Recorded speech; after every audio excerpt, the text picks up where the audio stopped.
स्वागत है खास राजस्थान में। आम आदमी पार्टी के लिए बहुत खुशी की लहर है। राजस्थान में शिक्षा सेवा परिवार भी अनिल जी से जुड़ा है। ऐसा क्या लगा कि आप इतने बड़े परिवार से आज इनको जोड़ पाए? देखिए, बेसिकली इसलिए जोड़ पाए कि देश में किसी भी समस्या के समाधान के लिए भारत में हम लोकतंत्र में रहते हैं और लोकतंत्र में सत्ता एकमात्र ऐसा रास्ता है जिसके जरिए आप आम आदमी को राहत भी दे सकते हो और परेशानी भी पैदा कर सकते हो।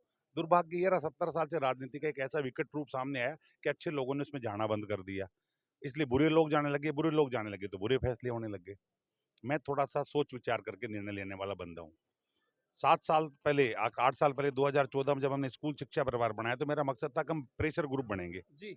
और एकदम पूरे राजस्थान को इकट्ठा किया, सरकारों के सामने गए, पर अंत में वहां जाकर हार गया क्योंकि सामने बैठा मिनिस्टर कतई नहीं चाहता था। और जब नहीं चाहने का उससे कारण पूछा तो उसको एक बार तो एक मिनिस्टर ने, कैबिनेट मंत्री ने, मैं मंच पे नाम नहीं ले सकता, कहा कि क्या बिगाड़ लोगे, 5 साल कमा लिए, अब छुट्टी लेंगे, चला के 5 साल छुट्टी लेना चाहते हैं, क्या बिगाड़ोगे आप मेरा। एक इतना बड़े बात को मेरे को झटका लगा। चलो कांग्रेस जीत गई, अब मैंने सोचा कि मैं खुद क्यों नहीं जाके उस जगह जाकर फैसला कर सकता। अब जाऊं तो दल के माध्यम से जाऊं, निर्दलीय तो चुनाव लड़ूंगा तो बिगाड़ भी क्या लूंगा। तब हमने दलों को सर्च करना शुरू किया। कांग्रेस बीजेपी को तो सर्च ही क्या करना था, जानते थे। आम आदमी पार्टी की टीएमसी में पश्चिम बंगाल भी गया, उनकी सरकार भी देखी मैंने, आम आदमी की भी देखी। मैंने नेट पे कुछ चीजें सर्च की तो आम आदमी पार्टी का एजेंडा कुछ अलग मिला। टू बी फ्रैंक, जी। पूरे देश की सारी पार्टियों में एकमात्र ऐसी पार्टी है जो एक डिफरेंट एजेंडे पे काम कर रही है। और एजेंडा मेरे से मिल गया। जैसे ईमानदारी वो चाहते हैं, मैं भी चाहता हूँ। वो भ्रष्टाचार के खिलाफ है, मैं भी खिलाफ हूँ। वो एजुकेशन को ठीक करना चाहते हैं, मैं भी चाहता हूँ। केवल स्कूल ठीक करना नहीं, उन्होंने सिलेबस को भी ठीक किया। एक हैप्पीनेस करिकुलम लागू किया और एक करिकुलम लागू किया उन्होंने बच्चों को ये जॉब देने का, मतलब जी। पूरे भारत में पहली बार किसी स्कूल स्किल डेवलपमेंट का एक करिकुलम लागू किया। मेरा भी सपना था, तो मुझे लगा ऐसी सरकार को लाना चाहिए। फिर मैं केजरीवाल जी से जाके मिला, मैंने बताया इतना बड़ा नेटवर्क है, हम चाहते हैं कि अच्छे काम में आपके साथ दे, उनका स्वागत है। और इस तरह मैं जुड़ गया। स्कूल सेवा परिषद के लोगों के लिए आपकी प्राथमिकता क्या रहेगी? देखिए, मेरी प्राथमिकता ये रही कि हम शिक्षा के लोग हैं, शिक्षा ठीक हो, हमारे साथ भेदभाव नहीं हो। बस सरकार या तो मान्यता देना बंद कर दे, कोई दिक्कत नहीं, कोई सरकार आए बंद कर दे तो ये तो कुछ और रोजगार कर लेंगे। अगर रोजगार मानते हैं तो इसको हम, और रोजगार है भी हमारा, शिक्षा के साथ रोजगार भी है। तो सरकार या तो मान्यता देना ही बंद कर दे, और अगर देती है तो फिर कोई लाइसेंस मुझे दे रही है, मैं गाड़ी चला रहा हूँ, तो फिर मुझे अरेस्ट क्यों कर रहे हो आप। यह उल्टा हो रहा हमारे साथ। सरकार मान्यता देती है, हम मान्यता लेते हैं, और हम चलाते तो टांग अड़ाई करती है। उस सिस्टम को ठीक करवाऊंगा मैं। ये मेरी पहली प्राथमिकता होगी कि इनके साथ भेदभाव नहीं हो, न बच्चों के साथ भेदभाव हो, न इनके साथ भेदभाव हो। अगर केजरीवाल जी की सरकार को ये लगेगा, आम आदमी पार्टी को, क्योंकि मैं पार्टी से बड़ा तो हूं नहीं, अगर मान लो पार्टी एजेंडा यही कहेगी कि साहब हम तो इनको तबाह करेंगे, तो मैं कहूंगा मान्यता बंद कर दीजिए, इनके पैसे लौटाओ, ये तो कुछ और धंधा कर लेंगे, इनको कोई नया धंधा खुला दो। लेकिन ऐसा नहीं हो सकता कि आप इनको मान्यता भी दो और इनको मारो भी, ये दो चीज तो नहीं चलेगी। पेपर आउट होना आम बात है, आम विद्यार्थी परेशान है। क्या कुछ आपकी योजना है उनको सर, लेकर? बहुत शानदार योजना है इसके लिए, पर पता नहीं क्यों अब तक सरकारें समझ ही नहीं पाई। 4 चीज होनी चाहिए। जी।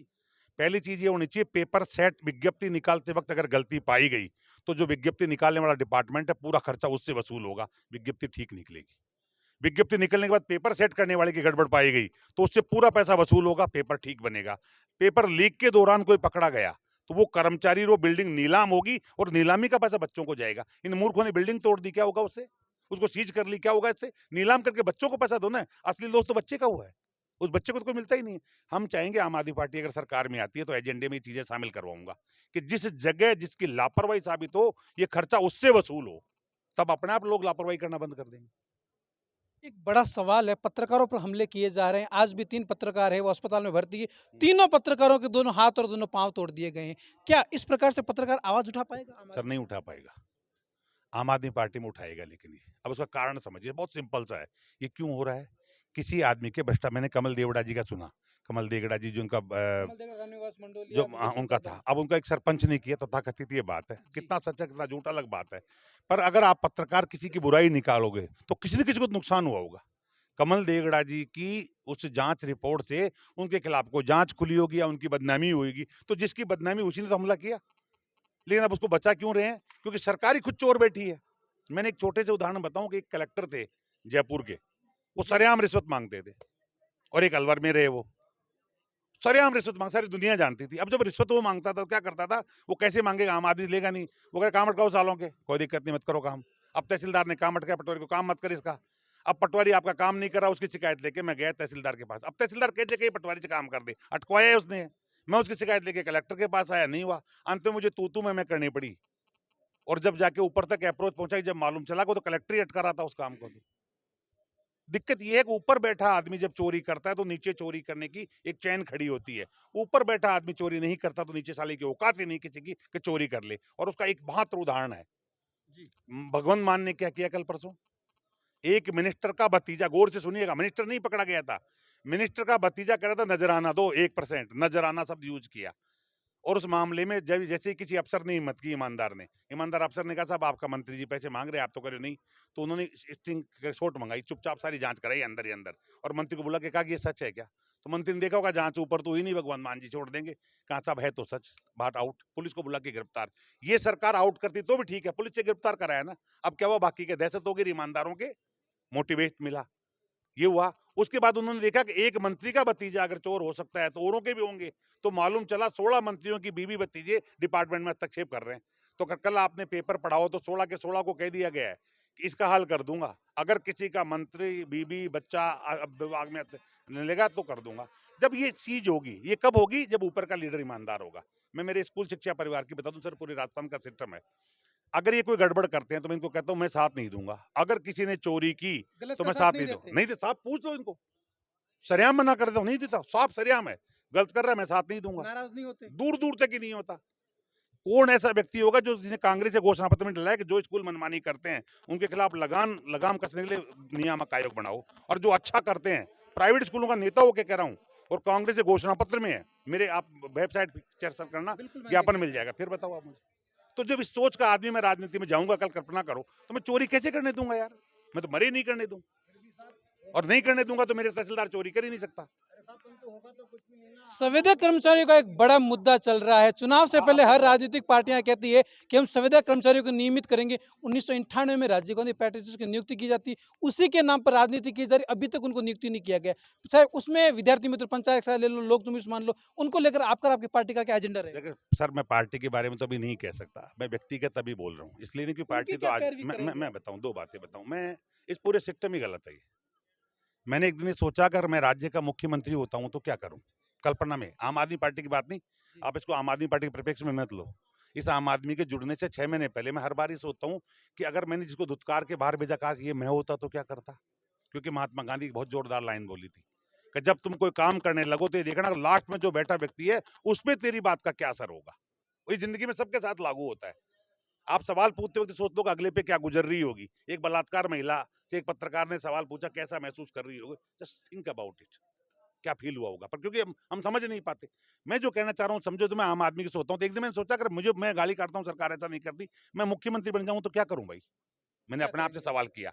तो मैंने देखा कि पहले करूंगा क्या मैं, तो पहले तो मैं राजस्थान को समझूं, पहले तो मैंने राजस्थान को स्टडी करना। 341 ग्राम पंचायत है, 300 मतलब सॉरी 11,341 ग्राम पंचायत है, 351 ग्राम पंचायत समितियां हैं, 45,280 गांव हैं, ठीक है, 52,000 ब्रिज के ग्रिड है, ठीक है, टोटल 88 लाख किसान है, जिसमें से सीमांत किसान है, सबको समझा मैंने। फिर मैं सोचा इसकी समस्या क्या होगी, तो नेट पे सर्च किया, प्लस उनके यूनियन के संगठनों से कुछ से बात करने की कोशिश की। जी। मालूम चला सिस्टम ही गलत बना रखा है।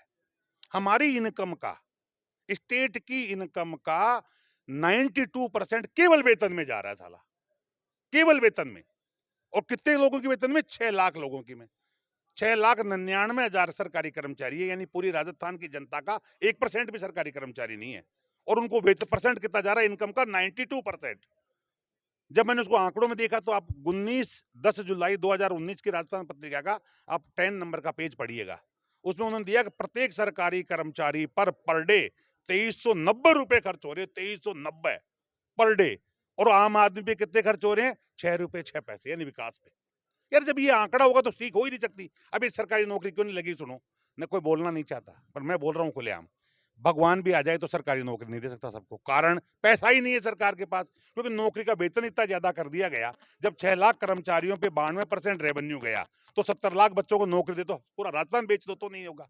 होना क्या चाहिए, इन सारी नौकरियों की एक सरकारी कर्मचारी 173 दिन काम करता है, मात्र 173 दिन, केवल केवल, बताओ आप, 173 दिन, यानी वो आधा साल भी काम नहीं करता। 52 तो संडे आते हैं, 52 ही सैटरडे आते हैं, ये हो गए सीधे। 30 उसकी पीएलसीएल डीएल आ जाती है, मेडिकल ले लेता वो। अब करना क्या चाहिए गवर्नमेंट को, वेतन आयोग लगाने के बजाय, अगर मुझे बनाया जाए तो व्यक्तिगत बता रहा हूँ आपको मैं, एक वेतन आयोग गठित करूं, जैसे वेतन बढ़ाने के लिए वेतन आयोग होता है, घटाने के लिए कर दूं। कभी 173 काम करता है, 173 तनख्वाह देंगे तुझे, तो अपने आप ही पैसा बचे आपके पास। 92% का कितना पैसा बचेगा, अब कल्पना तो करो। Number one. दूसरी चीज क्या हो, ये जो चोरी है, राजस्थान में कर्जा क्यों है? मैं नेट पे सर्च किया तो मालूम चला 31 पहाड़ चोरी हो गए राजस्थान के। आप नेट पे सर्च करिएगा, 31 पहाड़ चोरी हो गए, सुप्रीम कोर्ट में केस गया, तो वहां जवाब दिया गया साहब ढूंढ रहे हैं। मैं बताऊं कहां के चोरी गए? अब कैसे चोरी पकड़ो? देखो, मैं जब अगर मैं बनता हूं तो इसको आम आदमी पार्टी से मत जोड़ना, मेरे को निकुल देंगे, अरे क्या एजेंडा पेश कर रहा है। मैं व्यक्तिगत बता रहा हूँ, मेरी सोच बता रहा हूँ बिल्कुल आपको। बताइए। उसमें ये कि आपका कुछ नहीं करना मुझे, मैं गूगल से पूछूंगा, बेरोजगार लड़कों की टीम बनाऊंगा 10,000 तनख्वाह पे, कुछ नहीं करना, उनको ट्रेनिंग दूंगा कि गूगल से पूछ कि कौन कौन से पहाड़ चोरी हुए, तो वो कहेगा चोमू का पहाड़ चोरी हो गया, देवरिया का, सॉरी मैंने जयपुर जिले में 2 पहाड़ चोरी हुए हैं, एक चोमू का हुआ है, एक उदयपुरिया का, हरमाड़ा घाटी को। अब इन दोनों को कैसे ठीक करोगे? गूगल को देखो 2010 में पहाड़ कितना था पूरा, फिर दबाओ 6 महीने, हर गूगल हर 6 महीने में फोटो खींच के रखता है। मतलब आप सब जानकारी के ले लो, हर 6 महीने में गूगल फोटो खींच के रख लेता है। मैं 6 महीने बाद जाऊंगा कि पहाड़ की चोटी कटी, अब मैं डिपार्टमेंट से पूछूंगा उस तो थानेदार तो कौन था, वनपाल कौन था, वन मंत्री कौन था, ये कि जिंदा मुर्दा उठाओ, पकड़ लाओ भाई, चोर हो जाओ। आप सोचे अगर चोरी हुई है तो कोई तो जिम्मेदार था। वनपाल को तनख्वाह इस बात की मिलती है कि वो चोरी नहीं होने दे, मानते हो? वन मंत्री की ही जिम्मेदारी है, तो उनसे वसूलो, उनकी संपत्ति जाके चेक करो। अब चोरी की होगी तो कोठी मिलेगी तगड़ी। मेरे से घर के 6 घर बाद में घूमने जाता हूँ तो एक आईएएस अफसर की कोठी है। अब देखिए आप, मेरी आदत है यार, मैं घूमूं तो कुत्ता लेके घूमे, मुझे बड़ी चिड़ी हुई इससे, मेरे कहाँ से आ गया इतना पैसा? तो मैंने आरटीआई लगा कर उनका वो निकलाया, सीआर एसीआर। उन्होंने 2 मतलब 16 लाख रुपए मकान दिखा रखा है, कोठी है कम से कम 6 करोड़ की। अब मेरे से रहा नहीं गया, मैं एक दिन चला गया घंटी बजा के, मैं कहा साहब आओ, मैं कहा जी मैं आपको 32 लाख देना चाहता हूँ, कोठी मुझे दे दो। मैं कहा मतलब? मैं कहा आपके 16 लाख की कोठी ये रही, और प्रेस कॉन्फ्रेंस करूं तो अब ये बनाई साले 16-32 लाख ले, डबल ले ले। तो मैं कुछ नहीं करूं, एक बेरोजगारों की एजेंसी बनाऊंगा, सर्वे करो, एक ही जब नीलाम की सब आ जाएंगे लाइन पे, भाई तूने 16 लाख लगाए, आप खुद ही करे आंकड़ों में, 32 लाख ले जाओ यार, छोड़ो इस कोठी को। तो 5 करोड़ चोरी के हैं, आप दावे के साथ करो पूरा खजाना बरदूर बचे और पैसे, बेरोजगारों काम लगाना। अब आप थाने पे आ जाओ, किसी भी काम के एक एक समस्या बता रहा हूँ आपको, थाने में आ जाओ, थाने में हम धक्का लगाते, जांच ही नहीं हो पाती, कुछ नहीं करना। थाने में मुकदमा जैसे दर्ज हो, एक डिटेक्टिव की एजेंसी की टीम होगी, that will be registered team. तो बच्चों को नौकरी कैसे मिल रही है? 10,000 तनख्वाह में नौकरी होगी, वो रजिस्टर्ड होगी, वो बच्चे क्या कर, थाने में मुकदमा गया, आप जाते हो टीम को दे दो, 10 दिन के अंदर 5 दिन के अंदर जांच करके रिपोर्ट सबमिट कर देगी वो। थाने का काम है सिर्फ चालान पेश करना। अब उसमें एक कानून में इतना सा बदलाव करना पड़ेगा, यदि जांच कमेटी ने गलत किया तो इस कमेटी का भी मुजरिम बनाया जाएगा। एक विधानसभा में संशोधन तो पेश करना है 2 लाइन का, कुछ है ही नहीं। अब मुझसे पूछो कैसे हो सकता है ही नहीं। इन्होंने कानून में गलियां छोड़ रखी है, वो गलियां ही तो खत्म करनी है। केजरीवाल जी क्या करते हैं, आप केजरीवाल जी का भी इंटरव्यू पढ़िएगा, मैंने उनसे पूछा भ्रष्टाचार कैसे खत्म करते हो?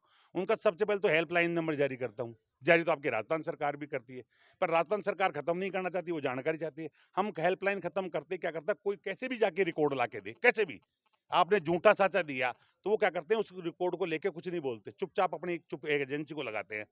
वो कहते हैं साहब है तो सही, अनिल जी चोर तो है, यानी ये जो कह रहा है इसका मतलब ये सच्चा सबूत नहीं बना पाया। अब सरकार को कौन रोक रहा है उसका ट्रांसफर करने से, सस्पेंड करने से? वो जांच की जरूरत थोड़ी है, वो वहां से उसकी नकेल कसते हैं। अपने आप वो डर के मारे लगता है सर कि यार नहीं, आप समझिएगा, वो भ्रष्टाचार करना बंद करता है उनका। फिर उसके बाद वो लूपोल को बस खत्म करता हूँ। अब कैसे लूपोल खत्म करते हैं, उन्होंने लिख रखा फेसलेस काम वर्क, 150 काम दिल्ली में ऐसे हैं जो फेसलेस है। जी। फेसलेस का मतलब समझिए आप, आपको जाना नहीं पड़ेगा ऑफिस में, आप जाओगे तो ही तो बाबू पैसा मांगेगा, आप जाओ ही मत, फिर काम कैसे होगा?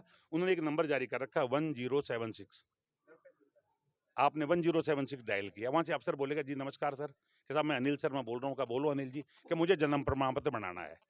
तो वो कहते चेक करता है नेट पे, वो कहता है सर वो तो आपके घर में वैसे ही बन जाएगा, आप ऐसा करो ये लिंक भेज रहा हूँ, इस लिंक पे डाउनलोड करो, 50 रुपए जमा करो और खुद ही डाउनलोड कर लो। तो 56 काम तो ऐसे है जो आप खुद ही कर लो।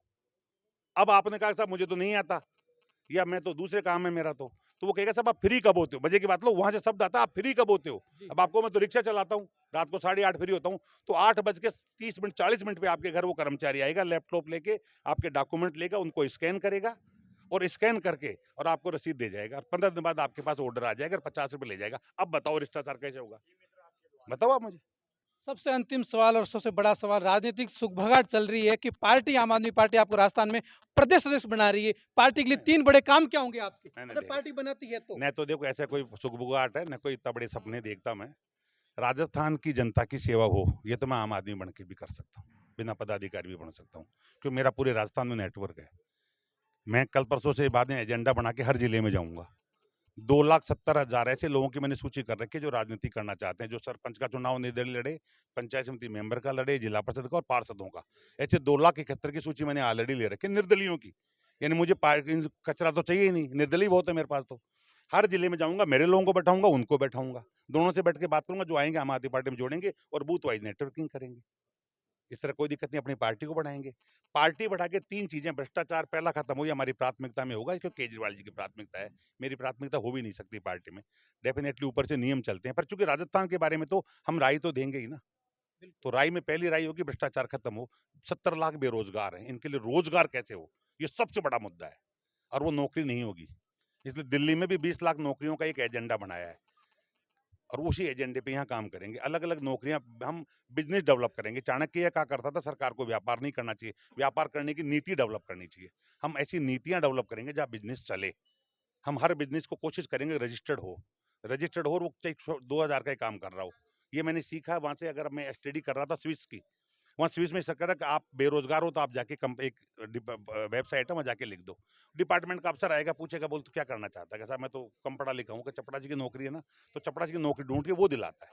अगर कोई कहता है मेरे पास 5 लाख रुपए धंधा करना चाहता हूँ, तो डिपार्टमेंट उसकी मदद करता है कि 5 लाख में क्या धंधे हो सकते हैं। और सरकार जब तक वो कमा नहीं लेता उसकी मदद करती है, क्योंकि सरकार कहती है कि कमाएगा तो रोजगार भी देगा, और जब वो मुनाफे में आता है तो कहता है मुझे कमीशन दे दे। ये सिस्टम हम भी राजस्थान में लाएंगे।